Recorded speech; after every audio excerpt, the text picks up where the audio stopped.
Muy buenas tardes, tengan todos muy buenas tardes. Agradecemos enormemente el que nos acompañen en esta charla que se enmarca en el Día Internacional de las Mujeres y que nos invita a reflexionar respecto a quienes asumen el costo de las crisis, así como sobre los derechos sexuales y reproductivos y su impacto en el proyecto de vida de las mujeres.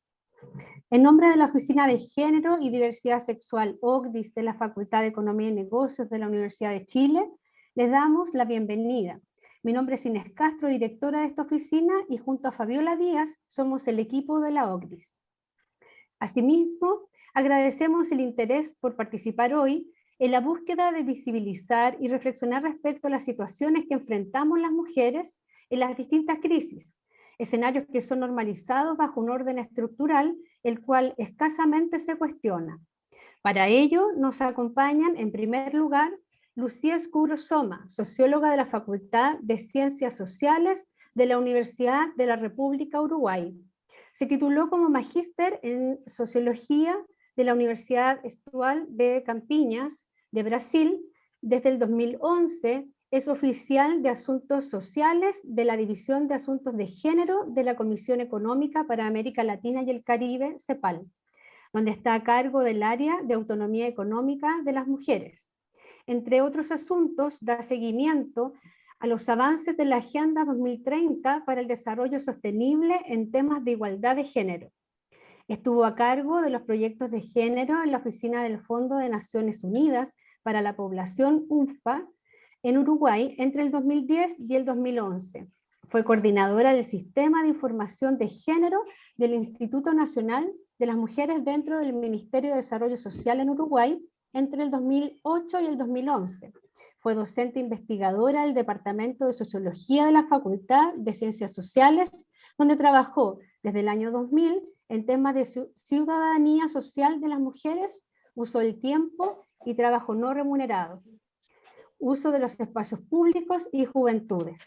Desde el 2004 trabajó en la organización no gubernamental Instituto del Tercer Mundo Social y en el desarrollo de indicadores e informes regionales sobre las desigualdades sociales y de género. Trabajó como consultora de las Naciones Unidas, PNUD, UNFPA, UNIFEM y CEPAL, en temas de políticas públicas, igualdad de género y asuntos étnico-raciales. Lucía nos acompañará hoy con la presentación La autonomía económica de las mujeres en la recuperación sostenible con la igualdad. En un segundo momento nos acompañará Javiera Canales Aguilera. Ella es abogada de la Universidad Andrés Bello, diplomada en Género y Violencia de la Universidad de Chile. Trabajó en el Centro de Atención a Víctimas de Violencia Sexual, CBS Mujeres Metropolitano, y participó en la creación del área legal de la Corporación Miles, donde se desempeñó como abogada del área, siendo posteriormente la coordinadora de esta, asumiendo en la actualidad en la dirección ejecutiva de dicha corporación.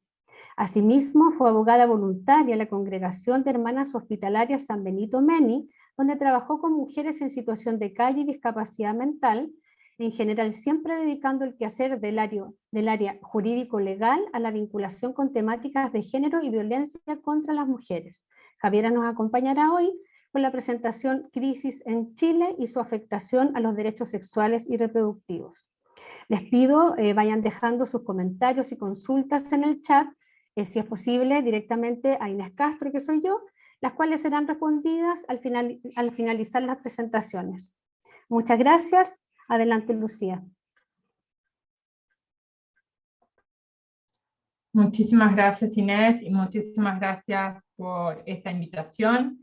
Me parece muy interesante compartir con ustedes algunas de las reflexiones y de los resultados de los estudios que desde la CEPAL venimos haciendo en el marco de entender mejor la igualdad de género y las posibles políticas de mitigación de los efectos de la crisis. Voy a compartir pantalla y ustedes me dirán si ya están viendo. ¿Sí? Sí, Lucía. Perfecto. Entonces,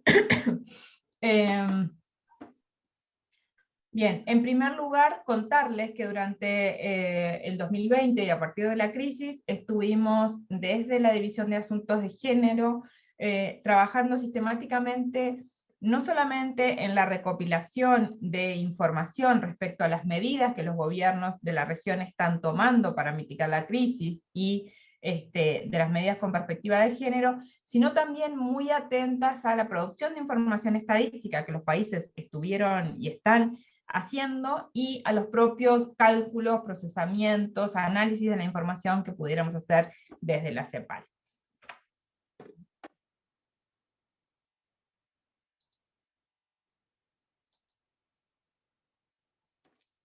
¿Por qué no? A ver.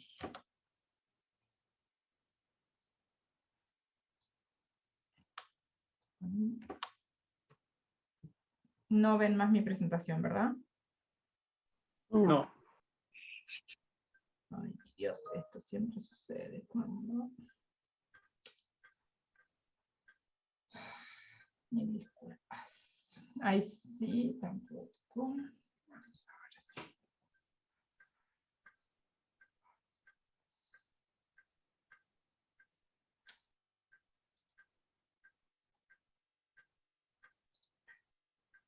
Ahora sí, ¿verdad? Y ahora sí. Ahí está, Bien. sí. Disculpen. Bien, entonces les decía que efectivamente desde la CEPAL estábamos trabajando en la recopilación de las medidas, pero también en análisis de la información que efectivamente se está produciendo en el marco de esta crisis y de la elaboración de políticas para mitigar y superar la crisis. En primer lugar, hay un planteo que tiene que ver justamente con la sociedad del cuidado como un concepto más allá de lo que probablemente ustedes y muchas de ustedes lo hayan trabajado, que es el concepto de economía del cuidado. Desde la CEPAL estamos proponiendo pensar una sociedad del cuidado donde efectivamente se tomen en cuenta, se contabilicen, se visibilicen los efectos multiplicadores de invertir en la economía del cuidado para el conjunto de la economía y del bienestar de las sociedades, claramente con políticas de empleo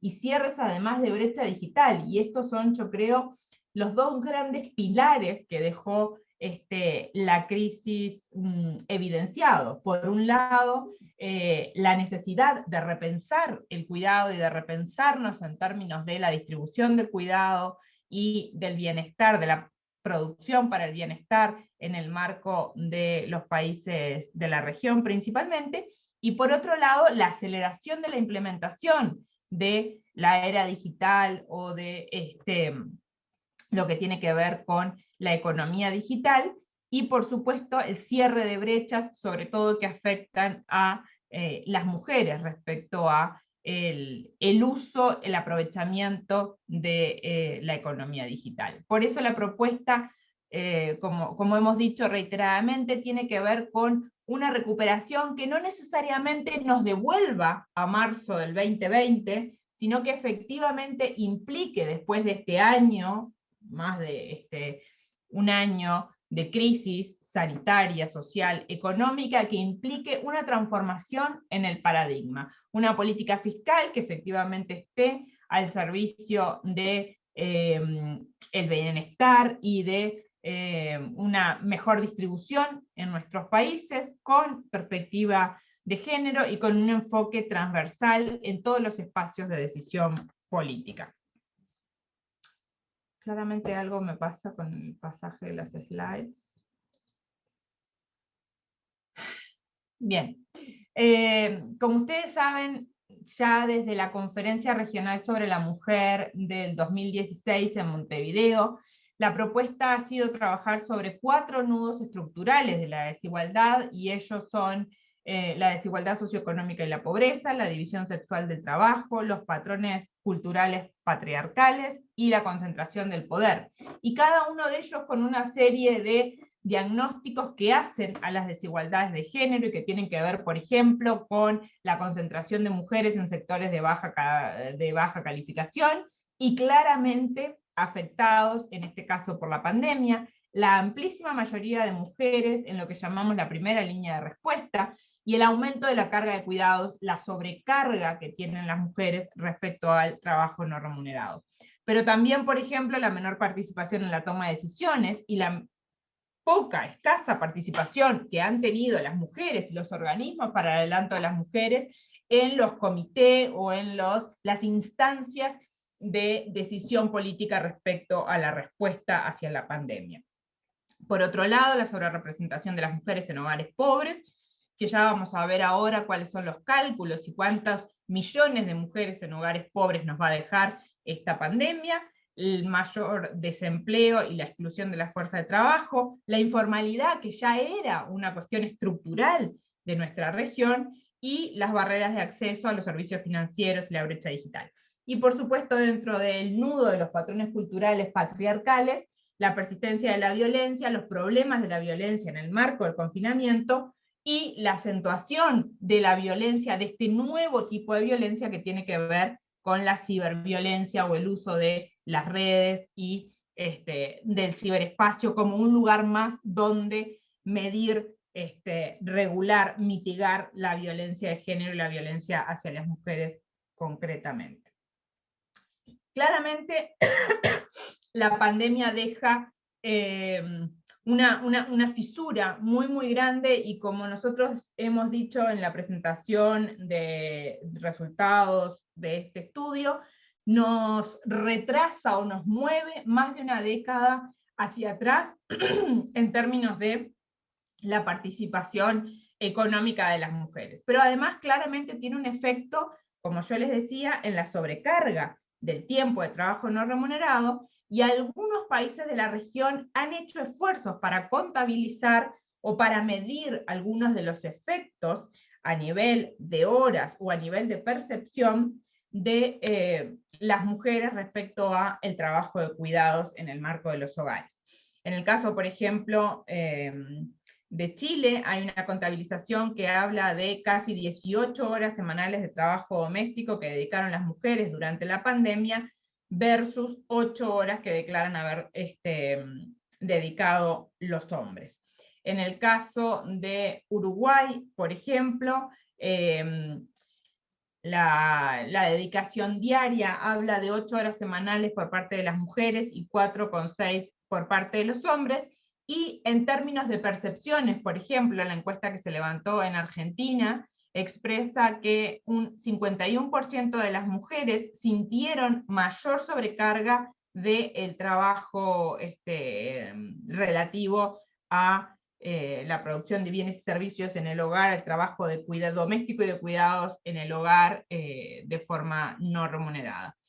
Casi un 40% en Colombia, y bueno, un aumento de horas, perdón, no un aumento, 4 horas diarias en el caso de México.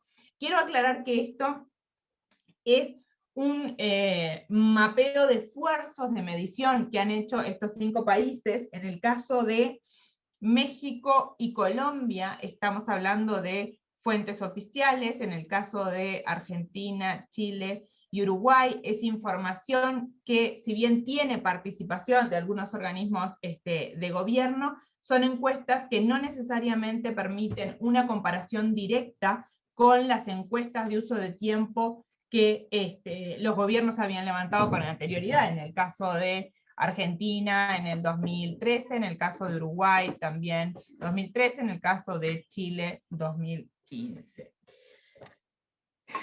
Bien.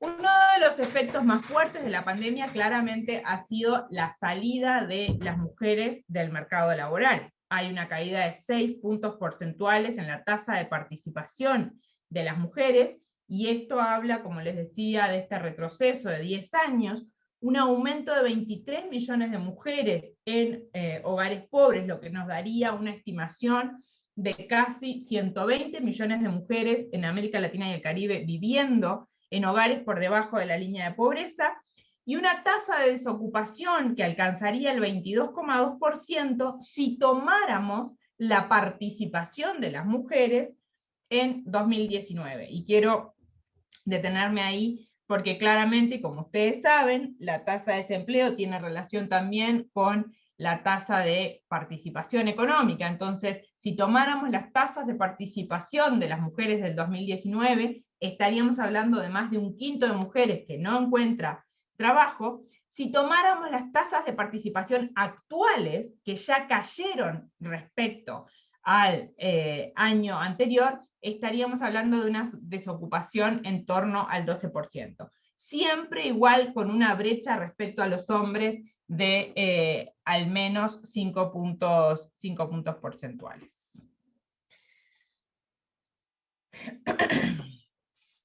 La crisis impacta entonces en diferentes sectores de la ocupación, y si ustedes ven claramente, los sectores de alto riesgo ocupaban casi el 60% de las mujeres. Los sectores de alto riesgo, esto es una definición que hemos compartido con la OIT y que tiene que ver justamente con, sobre todo en el primer semestre del 2020, el impacto inicial más fuerte de la crisis sobre el comercio, la industria manufacturera y el turismo. Pero el cuarto sector que quisimos visibilizar, y que yo ahora les voy a mostrar cifras respecto además a la caída del empleo en este sector, tiene que ver con los hogares como empleadores, el trabajo doméstico remunerado. Y si nosotros tomamos la cantidad, la proporción de mujeres que trabajan en estos cuatro sectores, casi 6 de cada 10 mujeres ocupadas están en sectores de alto riesgo.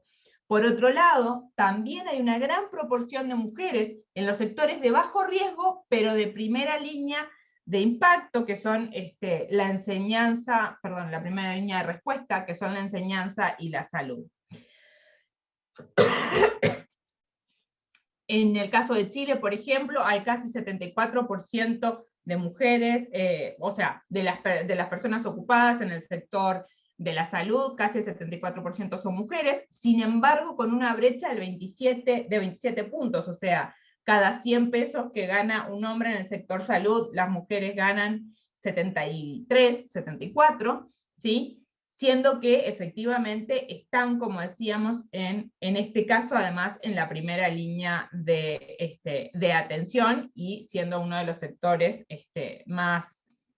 en mayor nivel de tensión y de estrés, y con condiciones laborales que ya todas conocemos, no me voy a detener en eso, pero pensemos entonces que la respuesta en terreno, como dicen muchas veces respecto de la pobreza, la respuesta a la crisis sanitaria en terreno tiene claramente rostro de mujer.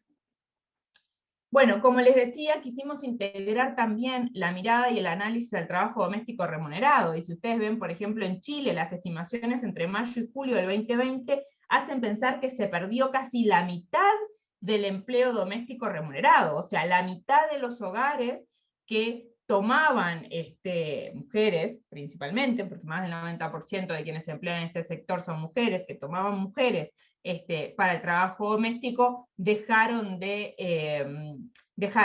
emplearlas, ¿no? Y ahí vemos las cifras para el resto de los países de la región, Colombia también, con un impacto muy grande, Costa Rica, y bueno, México en menor medida, pero bueno, claramente esto además es la lectura de solamente un mes, no tenemos todavía la cifra al cierre del 2020 para el caso de México, pero bueno, claramente hay una pérdida del empleo muy, muy fuerte, donde además ya había condiciones de clara desventaja en este sector, con una altísima informalidad, con una bajísima cobertura de la previsión social, con salarios y condiciones, salarios muy bajos y condiciones laborales sumamente desgastantes.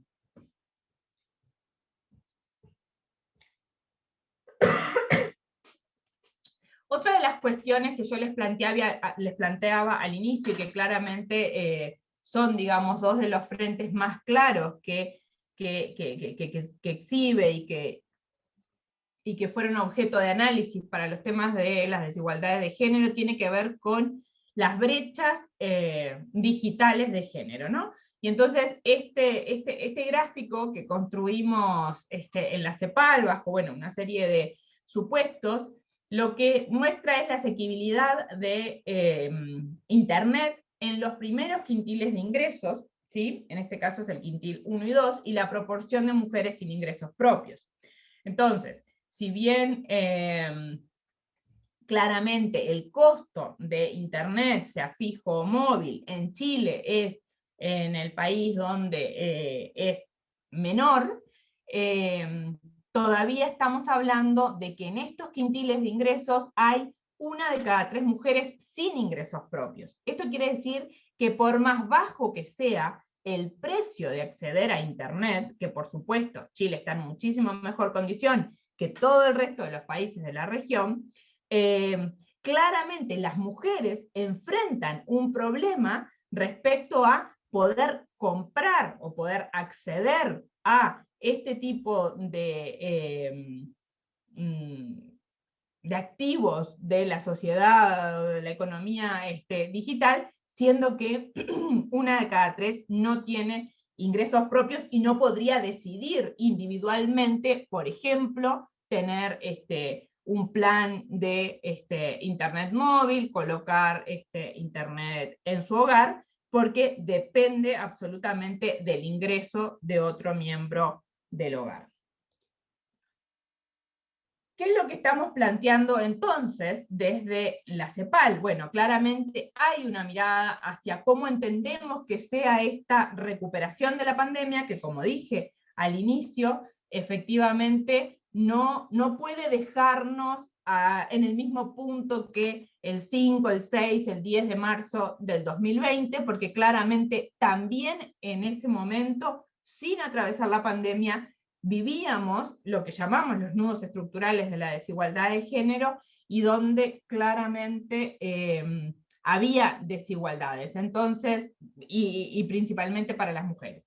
Entonces la propuesta tiene que ver con sectores que dinamicen la economía, pero efectivamente cuidando la incorporación de las mujeres en igualdad de condiciones y promoviendo la incorporación de las mujeres donde éstas todavía no estaban totalmente incorporadas. Pero además integrando la economía del cuidado como un sector que dinamice al conjunto de la economía y que permita, que habilite la igualdad para una igual participación, sobre todo en el mercado laboral por parte de las mujeres.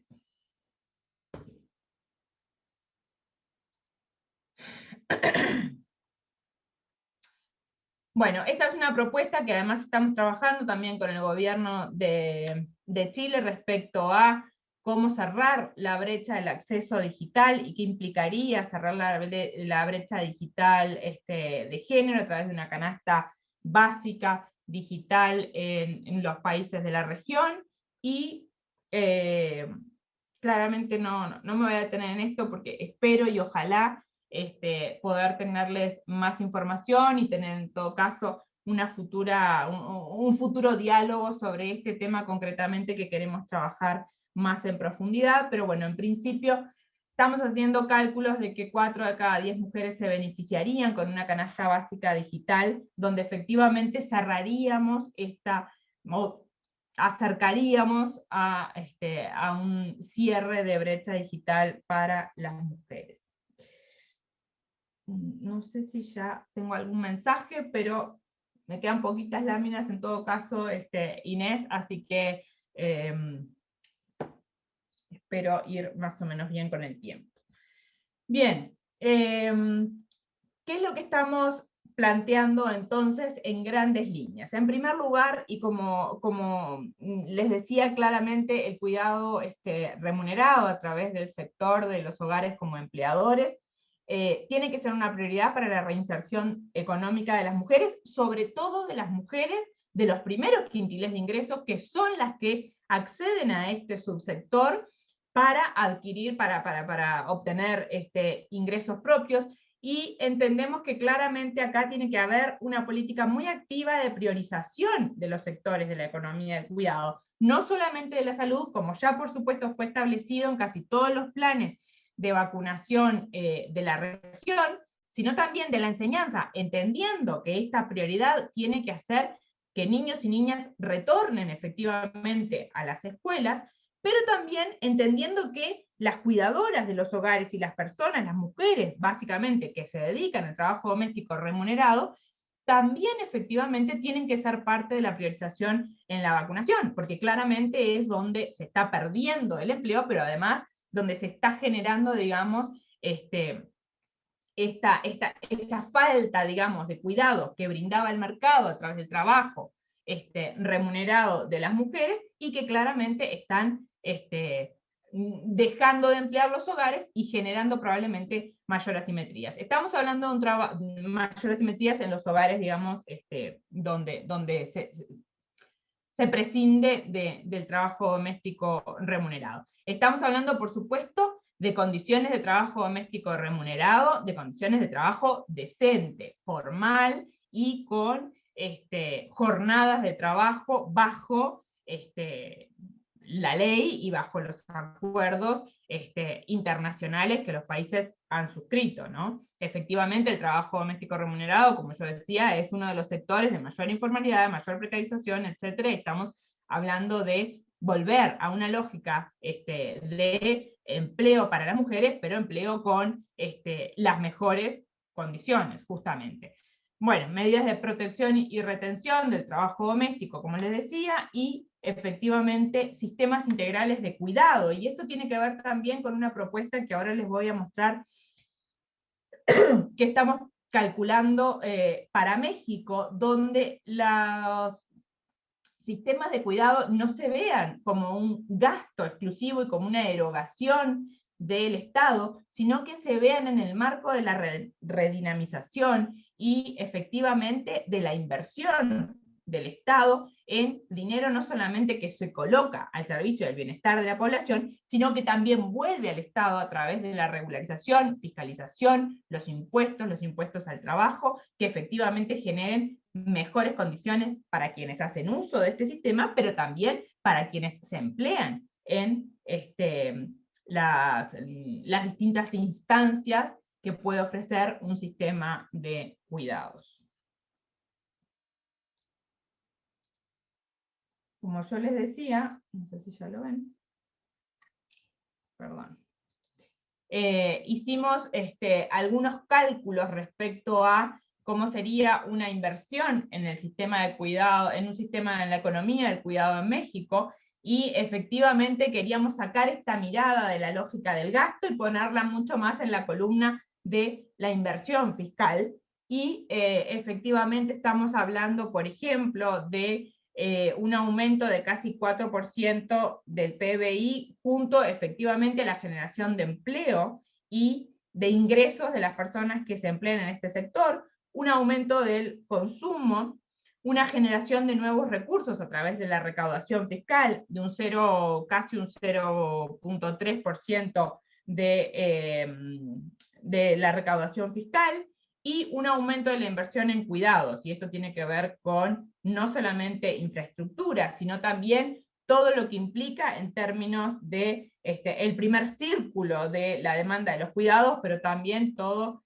el trabajo o los servicios en torno a la oferta de los cuidados que se puede generar. Entonces, bueno, estas son algunas estimaciones para el caso de México. Hubo algunas estimaciones para el caso de Chile. Claramente la realidad post-pandemia hace que muchas de estas cosas se trastoquen, cambien, entonces estos ejercicios de cálculo, como les digo, los estamos haciendo en el caso de México, pero ojalá también podamos empezar a ampliarlos con la nueva información de países como Colombia, Uruguay, Chile, etc.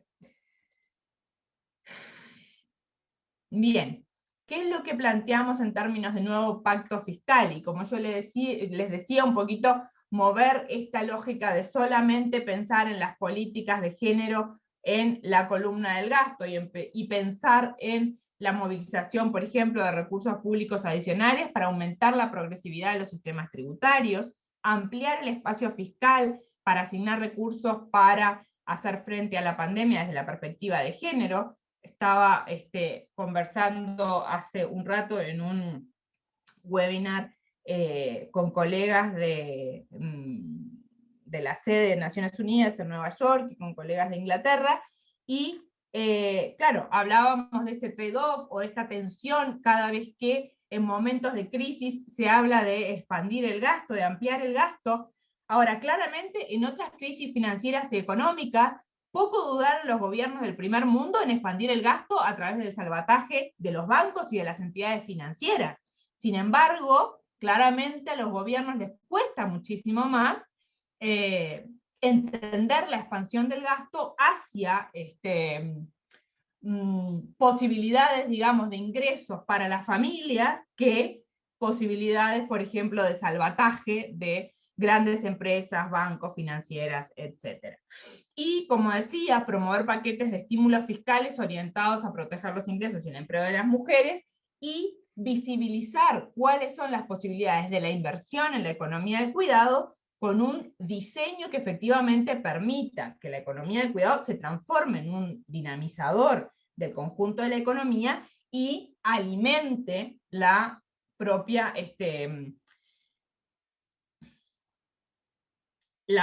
cadena, digamos, de ingresos fiscales a través de el consumo, el pago de impuestos, los copagos, por ejemplo, en algunos servicios.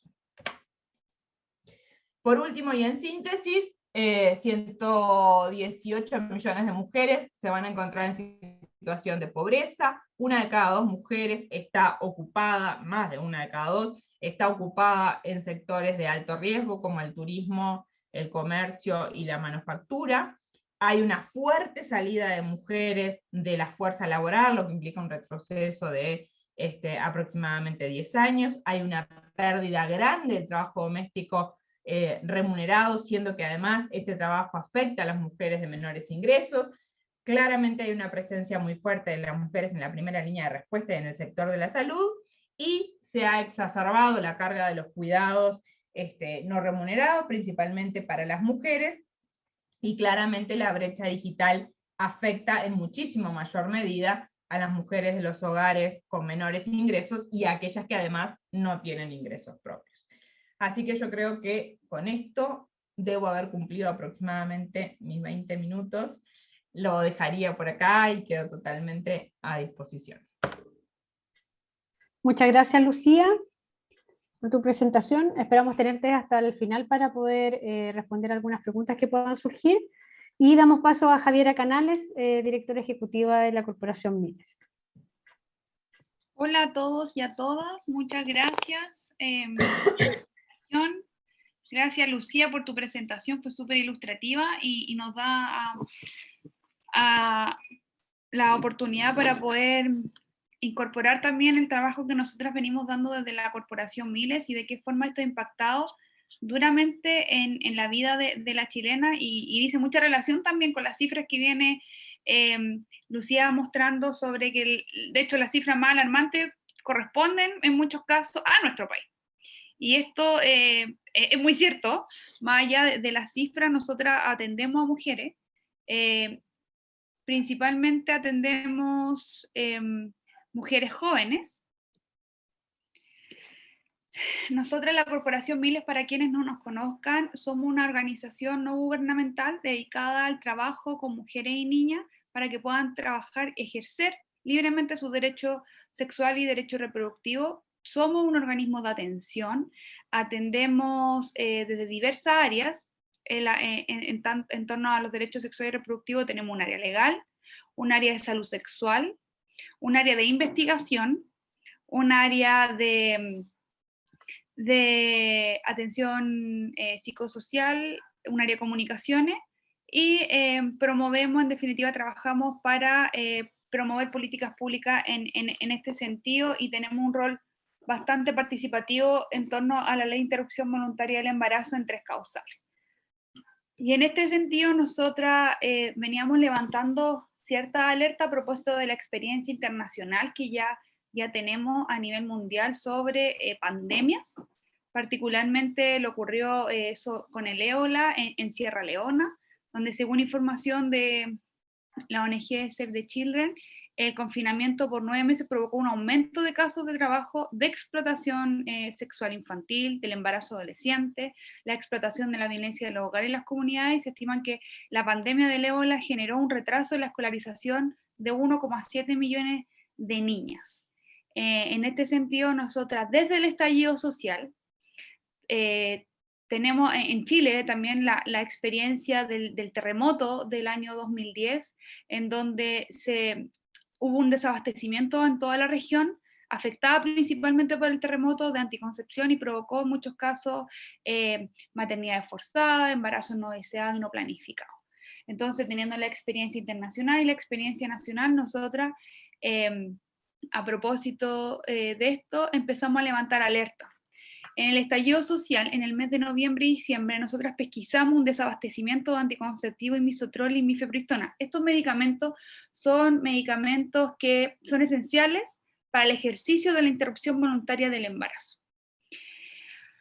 Adicionalmente, hicimos para tener también la respuesta de la mujer usuaria de nosotras, una encuesta sobre salud sexual, sobre acceso a la salud sexual y reproductiva, y en ello nos topamos que el 46,5% de nuestra encuestada manifestó un problema de acceso a método anticonceptivo. Respecto a la toma de exámenes, un 30,3% de mujeres manifestaron un problema de la toma de exámenes. Principalmente los exámenes que pesquisamos fueron la toma del Papa Nicolau y la toma del VIH-Sida. La píldora anticonceptiva de emergencia también, medicación como el tratamiento antirretroviral para personas que viven con VIH-Sida y hormona para aquellas personas que estén transitando desde un género a otro. También vio dificultad la interrupción voluntaria del embarazo inicialmente en el estallido social, y un 4% manifestó específicamente que no había tenido problemas. Nosotras las distintas espacio que tenemos de organización de sociedades civiles que participamos en espacios con el gobierno, levantamos esta inquietud que en definitiva nuestras usuarias estaban manifestando un problema principalmente en el acceso a anticoncepción, y que esto podía generar, de acuerdo a lo que ya vimos en el terremoto del 2010 y en la experiencia internacional que podía provocar, en definitiva, maternidad forzada, embarazo no deseado ni planificado. Respecto al COVID, esta situación se agravó. La Corporación Mile evidenciamos un aumento significativo de las consultas ginecológicas, principalmente desde el 18 de marzo. Por tanto, nuevamente hicimos una encuesta a nuestras usuarias, pero el panorama fue diverso. Se agravó, la falta de anticonceptivos subió a un 72%, los principales motivos eran falta de stock disponible, que el lugar no estaba prestando el servicio, y un aumento significativo de los precios para aquellas personas que compraban el anticonceptivo. Respecto de la toma del Papa Nicolau, el 24% de nuestras usuarias manifestó no poder haber completado el servicio. Muchas de ellas fueron rechazadas principalmente porque el servicio de salud no estaba prestando el servicio, y el 8 de abril fue excluido además de las garantías explícitas de salud esta prestación de servicio, que es bastante compleja porque la segunda causa de mortalidad de mujer en Chile es por el cáncer cerviuterino. Finalmente, dentro de este porcentaje de mujeres que comentó no haber podido realizarse el examen, el 85% finalmente no pudo realizarlo. Respecto a la infección de transmisión sexual, el 16% de estas personas no pudo tampoco acceder porque no estaba prestando el servicio, porque consultó en un horario incompatible o porque no estaba disponible el servicio. El 80% de estas personas finalmente no pudieron, en definitiva, acceder a la prestación. Respecto de la toma de muestras del VIH, también un 16% de estas personas manifestaron no poder acceder a ello, principalmente porque no estaban nuevamente realizando el examen, porque cancelaron la hora o por desinformación y aumento de la lista de espera. Recordar que en los últimos 10 años nosotros hemos tenido un explosivo aumento de VIH-Sida, un aumento superior al 100%. Tenemos una catástrofe sanitaria que se viene arrastrando desde hace mucho tiempo respecto de la infección de transmisión sexual, específicamente sobre el VIH-Sida.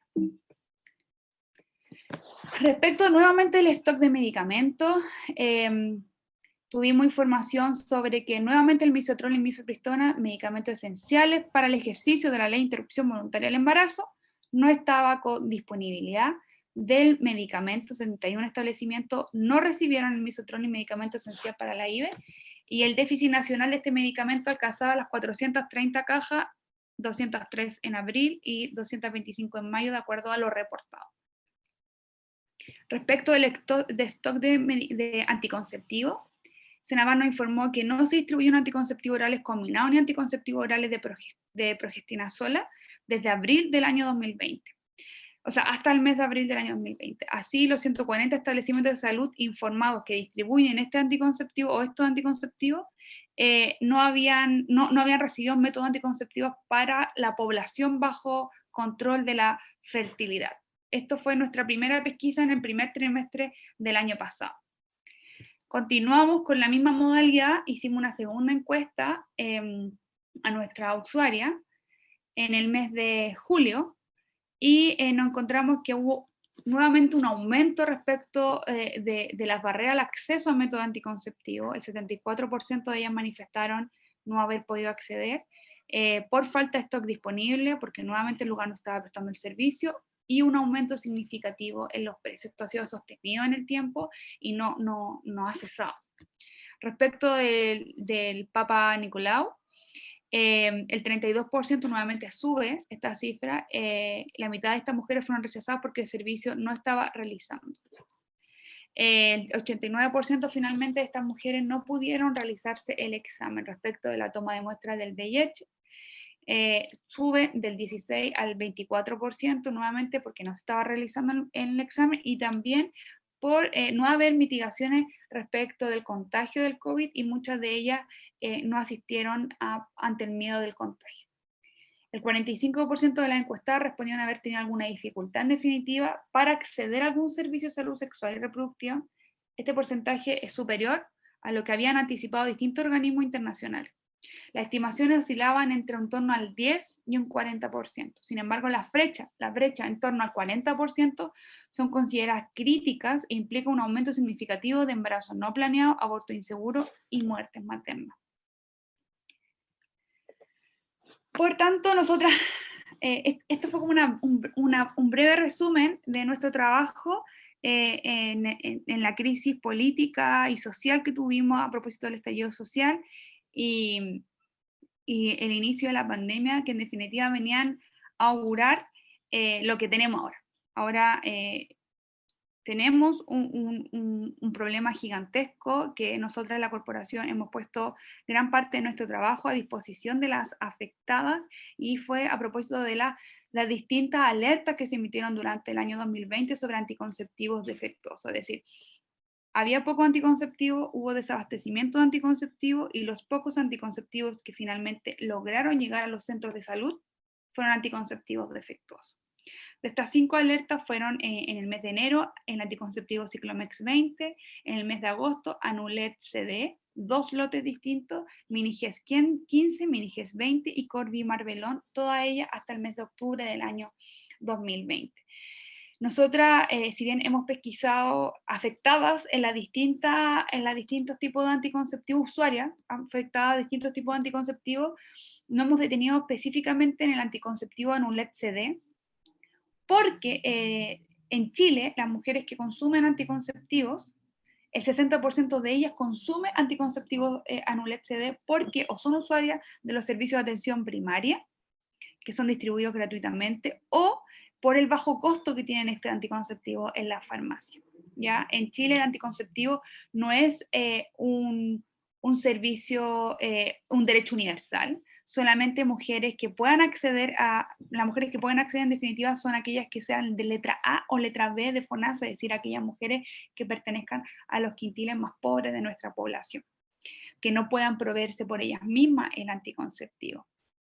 Por eso es que nosotras hemos hecho una especial detención sobre Anulet, porque podíamos prevenir inicialmente que las afectadas iban a ser en un número mucho mayor.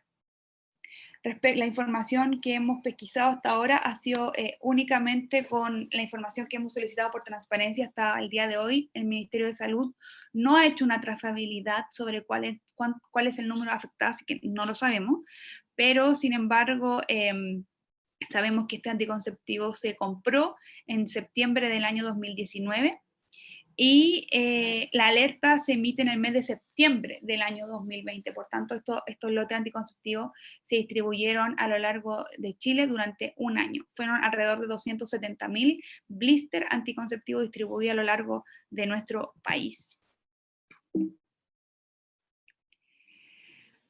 También fue un gran problema poder acceder a la desagregación de estos lotes de pastilla a nivel nacional. Nosotras inicialmente habíamos establecido de que eran mujeres de todo Chile, porque las mujeres que estaban acudiendo a atención a la corporación eran principalmente entre Antofagasta hasta Puerto Natales. Sin embargo, luego de varios recursos que interpusimos para poder acceder a esta información, pudimos lograr tener que en definitiva sí, derechamente se distribuyeron a lo largo de todo el país.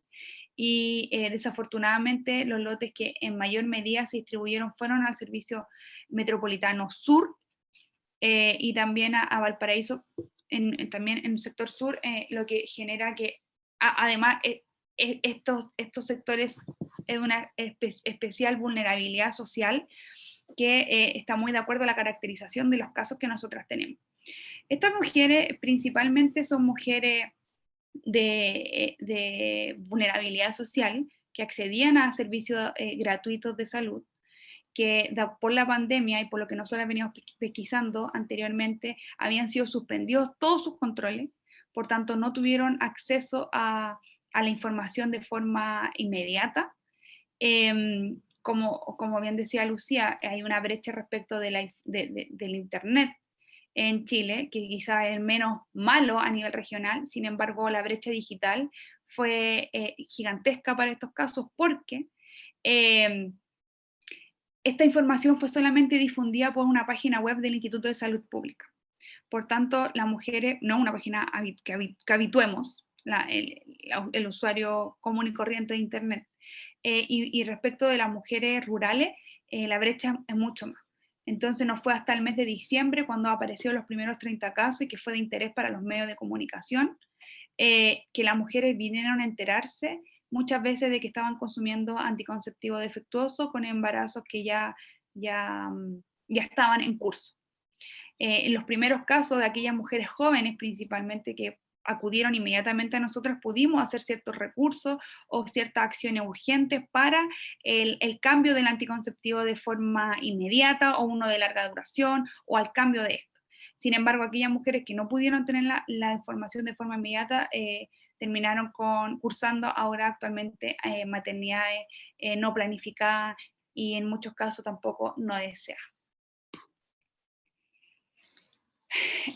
Nosotras inicialmente solicitamos al Ministerio de Salud cuando sale esta alerta y en los volúmenes de anticonceptivos defectuosos que se distribuyeron, de que se emitiera una ordenanza a propósito de la interrupción voluntaria del embarazo entre causales por la causal riesgo de vida para la madre, que podría en definitiva interpretarse de forma amplia, ya que esto iba a impactar derechamente en los proyectos de vida de las mujeres. Tenemos mujeres con muchas personas a su cuidado, mujeres en vulnerabilidad social, mujeres en situación de discapacidad, muchas mujeres migrantes, mujeres que perdieron sus trabajos durante la pandemia. Sabemos que los trabajos más riesgosos están ocupados en un mayor número a mujeres, por tanto no tenían ni ahorros, tampoco tenían una planificación de su familia y también fueron muchas de ellas,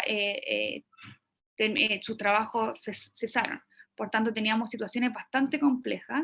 Sin embargo no recibimos respuesta del gobierno y hemos iniciado algunos casos en algunos casos que se ha podido, porque la mujer está en una edad gestacional que todavía se puede realizar, la interrupción voluntaria del embarazo para causar riesgo de vida para la madre.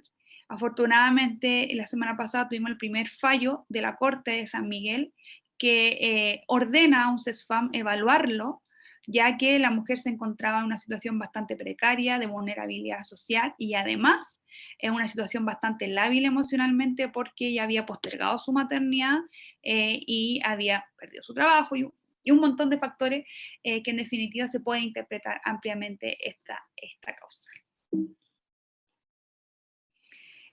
Respecto de la primera sentencia que hemos tenido, me parece interesante compartir el considerando quinto de la sentencia que establece que ha conculcado el derecho, es decir, que el servicio de salud ha vulnerado el derecho del artículo 119 del Código Sanitario, que es sobre la interrupción voluntaria del embarazo intercausal, y que le confiere a toda mujer embarazada para solicitar la interrupción voluntaria del mismo, en la medida que se constate la concurrencia de los supuestos establecidos en la ley que precisamente el CESFAM, que afectó a nuestra usuaria, estaba obligado a evaluar.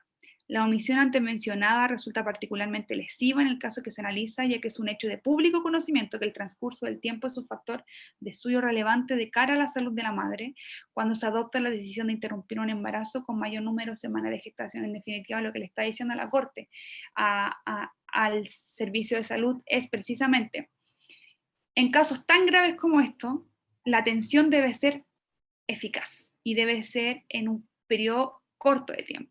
Porque no es lo mismo que la vida corra en una situación normal, que la vida corra estando esta mujer embarazada, un embarazo no planificado y adicionalmente un embarazo provocado por el consumo de anticonceptivos defectuosos que fue distribuido por el mismo Estado.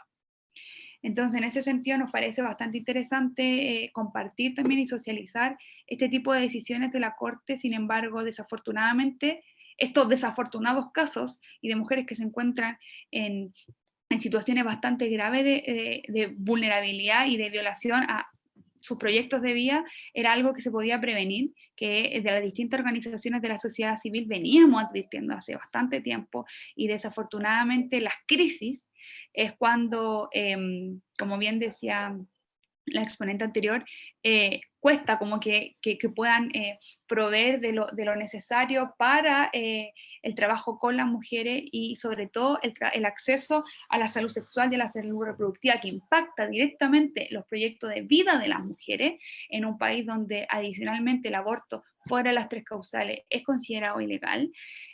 Tiene pena privativa de libertad. Muchas veces se habla del aborto y el aborto en Chile todavía tiene pena privativa de libertad, y en los últimos 10 años hemos tenido cerca de 130 mujeres condenadas por el delito de aborto, ¿no?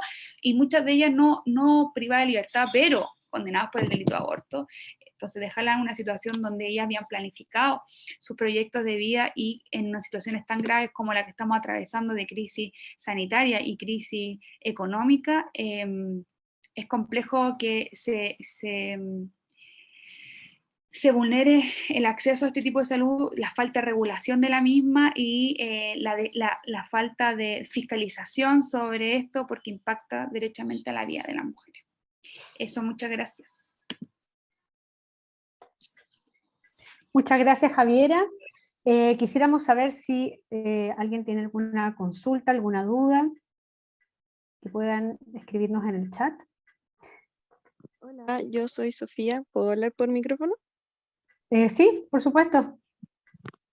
Mi pregunta era qué pasaba con aquellas personas que no conocen la corporación Miles y no podían saber que tenían esa ayuda y no tenían cómo llegar a denunciar que sus anticonceptivos salieron defectuosos y qué podían hacer al respecto, como encontrarse tan solas y enfrentar esa situación. Es complejo porque es lo que nosotras venimos levantando, porque nosotros somos una organización que está ubicada en la región metropolitana, que a propósito de la pandemia hemos visto una oportunidad también para que nuestro trabajo pueda llegar a otras regiones que físicamente nosotros no podíamos alcanzar. Tenemos ahora casos a nivel nacional. Sin embargo, como no ha sido tomada por parte del Estado como una vulneración grave a los derechos de las mujeres, no ha habido una política robusta, no hay una trazabilidad por parte del gobierno. O sea, nosotros tenemos 170 casos registrados y que hemos patrocinado. Sin embargo, esto no dice relación con el impacto que puede haber tenido a nivel nacional, ya que fueron más de 270.000 blisters los que se distribuyeron durante un año. Entonces, desafortunadamente fuimos las organizaciones de base las que distribuimos esta información y los medios de comunicación que se enteraron una vez que hubo afectadas en el mes de diciembre fue que se viralizó más la información, pero hasta ahora no ha habido ninguna ayuda institucional, estatal, ni de apoyo psicosocial, ni de pesquisa tampoco a las mujeres afectadas. Así que si la mujer desafortunadamente no tiene esta información sobre alguna organización de Miles o como Miles, muy probablemente no se entere de esto. Sí. Tenemos una pregunta para Lucía. Dice, ¿a qué se refería la señorita Lucía en cuanto a la canasta básica digital? Gracias, Inés. Sí, les cuento que, bueno, les voy a dejar acá en el chat el link del Observatorio COVID de la CEPAL, donde una de las propuestas justamente es calcular y brindar por parte de los gobiernos una canasta básica digital, o sea, un conjunto de dispositivos y acceso a Internet que está calculado en acceso a Internet fijo y móvil, una tableta, un teléfono inteligente y un laptop o PC por hogar, para justamente disponer tanto de la accesibilidad a Internet como de los dispositivos para que un núcleo familiar de aproximadamente 3 a 4 miembros pueda tener acceso a las actividades que durante la pandemia se estuvieron demandando a través en forma digital, ¿no? O sea, en formato virtual. Esa es la canasta básica digital que propone la CEPAL.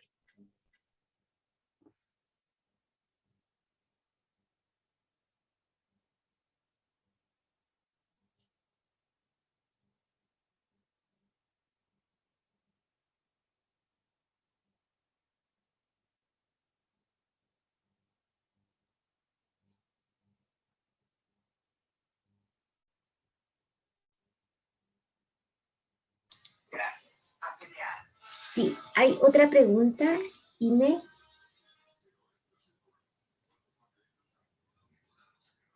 ¿Cuál es la política en materias de derechos reproductivos que promueven los acuerdos regionales de género?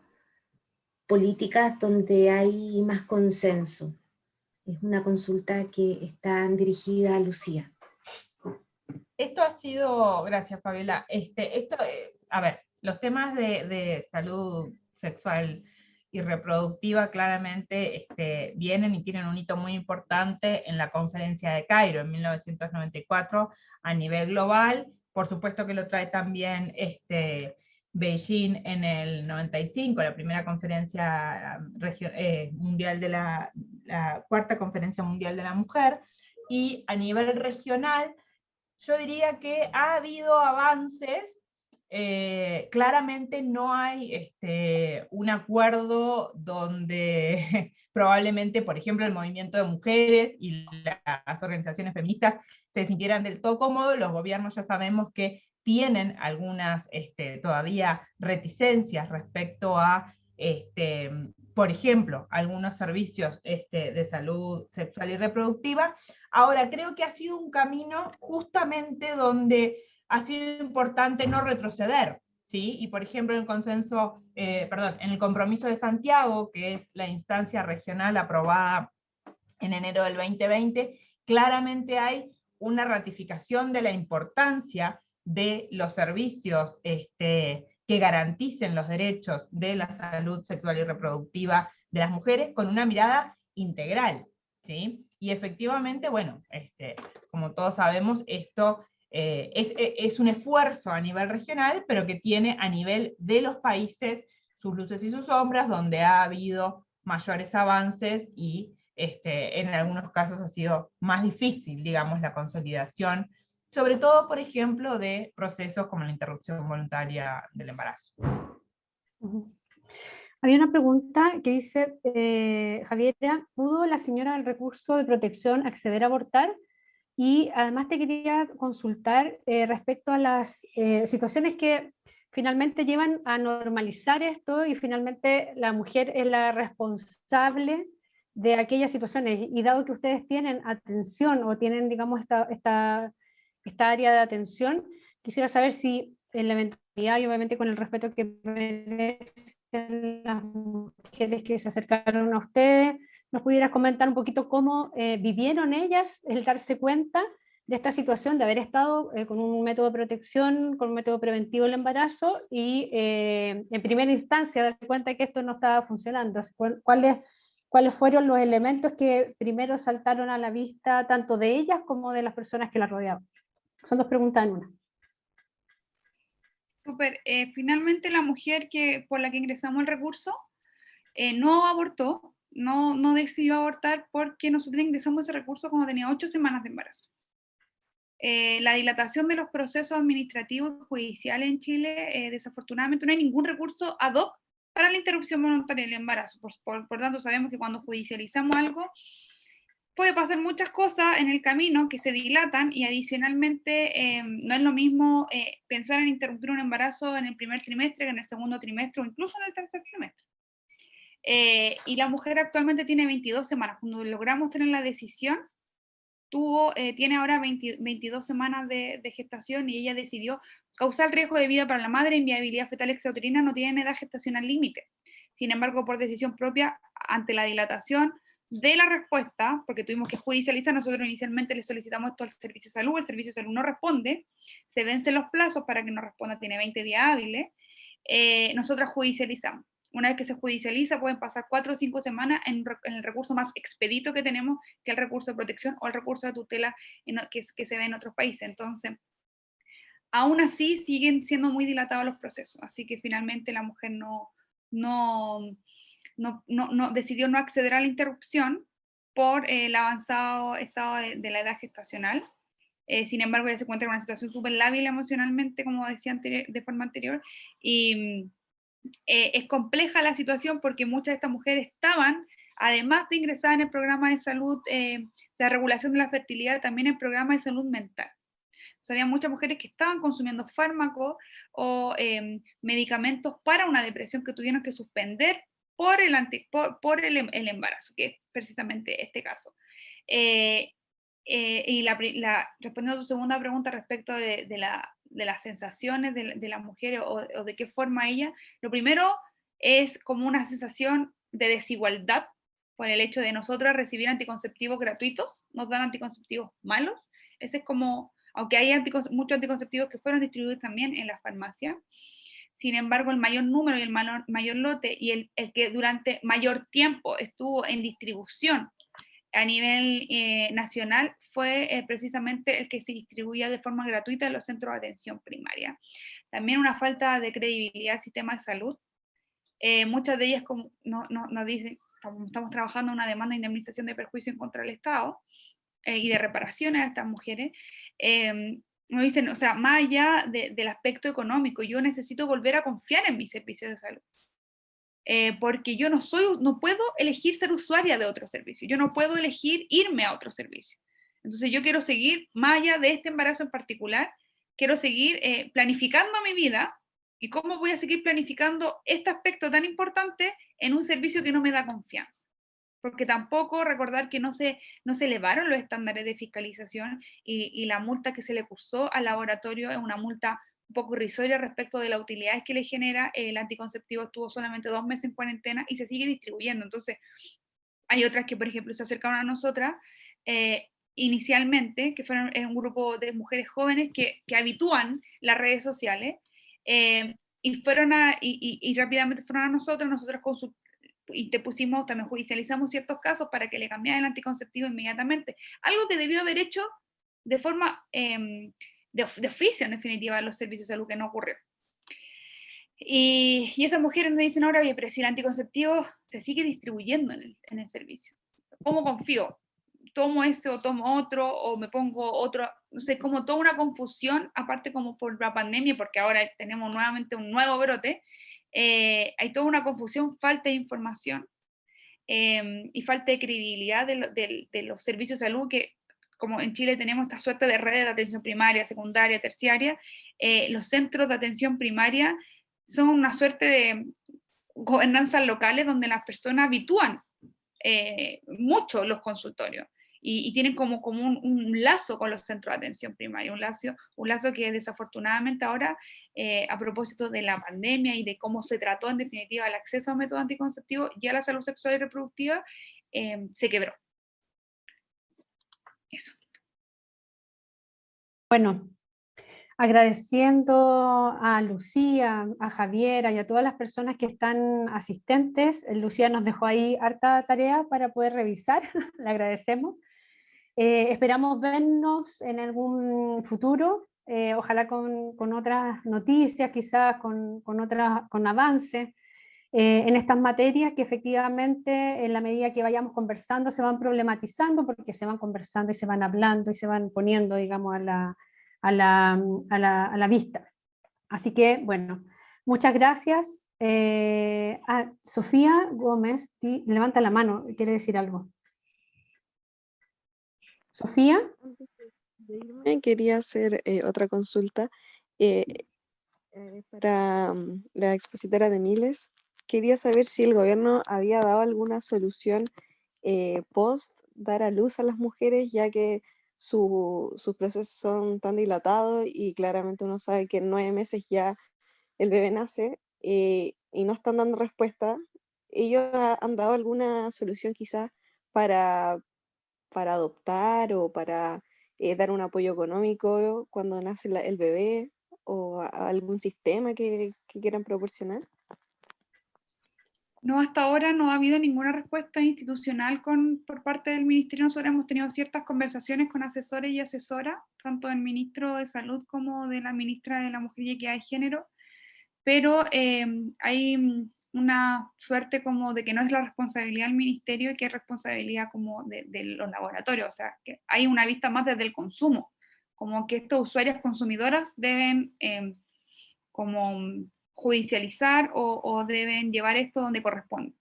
Esa es la sensación que nos ha dejado las conversaciones, pero como decía anteriormente, no ha habido ningún apoyo, ni siquiera psicosocial, incluso para aquellos casos donde la mujer además estaban dentro de los programas de salud mental, en los COSAM, adicionalmente el CESFAM. Entonces, ni siquiera en esos casos más graves, donde había registro de que la usuaria estaba con un consumo o tenía que suspender cierta medicación por el embarazo, que era contraindicativo por el embarazo, se hizo una pesquisa. Y en esos casos uno no puede pedir ayuda internacional, así como un recurso que pueda ayudar a las mujeres.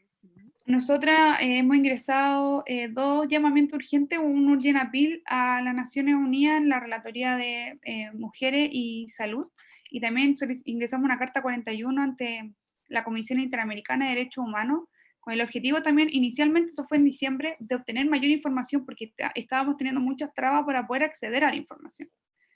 Tuvimos que poner varios recursos para poder tener la información que yo les mostré un poquito,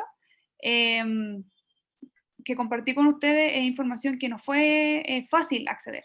Entonces, inicialmente nuestras solicitudes eran en ese sentido, de poder acceder a esta información. Sin embargo, los procesos internacionales son mucho más demorosos que los procesos internos. Y no se puede hacer más hasta que internamente se agoten los procesos internos. Y en Chile, si bien tenemos tratados internacionales como la CIDAO y Belém do Pará, por ejemplo, poder acceder al comité de la CIDAO, nosotros tenemos que tener un protocolo facultativo en Chile aprobado, que lo aprobaron en el año 2019. Sin embargo, tiene que salir emitido un decreto supremo por parte del presidente para que nosotras, la chilena o las residentes de Chile, puedan acceder ante estos organismos internacionales como un poco como pasándose por el lado a los recursos internos por ser demoroso, porque se necesita urgencia. Sin embargo, ese decreto supremo por parte del presidente hasta la fecha todavía no ha sido emitido. Por tanto, tenemos un tratado internacional que fue firmado hace más de 20 años, y un protocolo facultativo que se aprobó en el año 2019, en diciembre del 2019, pero que en definitiva no se pueden utilizar esos recursos internacionales a nivel externo por la falta de los permisos, por llamarlo de alguna forma, por ejemplo, el decreto supremo de presidencia, que todavía no sale. Por tanto, lo único que nos queda es agotar los recursos internos. Muchas gracias, Javiera. Muchas gracias a todas las personas que hicieron sus preguntas. Cualquier duda que quede, nos pueden contactar a nosotras, a ogdis@fen. Javi, si tú puedes poner ogdis@fen.uchile.cl, y nosotras canalizar las preguntas respecto a dudas que hayan quedado de la presentación. Así que agradecemos a todas, a todos. Vieron unos todos por ahí interesados en la materia, así que también les agradecemos a ellos.